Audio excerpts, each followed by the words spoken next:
আহ, খুব ভালো পার্টিসিপেন্টরা আছে, এটা উমেন এম্পাওয়ারমেন্ট জন্য আছে। আর আমি হচ্ছি regional director of this show. তো আমার খুবই ভালো লাগে যে প্রত্যেকটা বছর উনি এখানে এসে এই শোটা করে। আমাদের এখানকার উমেনরা যত আছে, নট অনলি এখানকার, অন্য স্টেট থেকেও উমেন্সরা আসে। তো একটা এম্পাওয়ারমেন্ট করার জন্য এটা খুব ভালোই platform.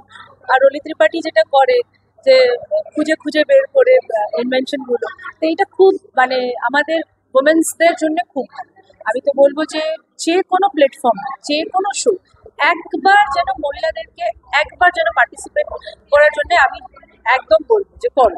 Because of its not just a platform. একবার যেমনি হয় না, একটা সিঁড়িতে পা দিলাম, তারপরে আমি উঠতে শুরু করে দিলাম। তো এই ফ্যাশন শো ঠিক তাই, যে যদি আফটার ফ্যাশন শো আপনি কিছু করুন না কেন, কিন্তু তারপরে আপনার কনফিডেন্ট এতটা বিল্ড হয়ে যায় যে আপনি সব ক্ষেত্রেই পার পাবেন। Thank you so much.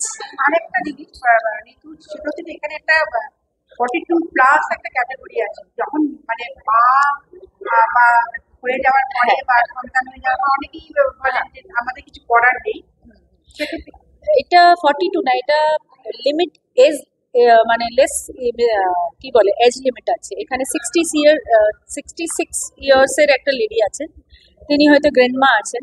তো এটা এই জন্যও খুব ভালো যে সব কাজ হয়ে গেল, এখন আমি কি করবো। তো এই প্ল্যাটফর্মটা ওই জন্যও আছে।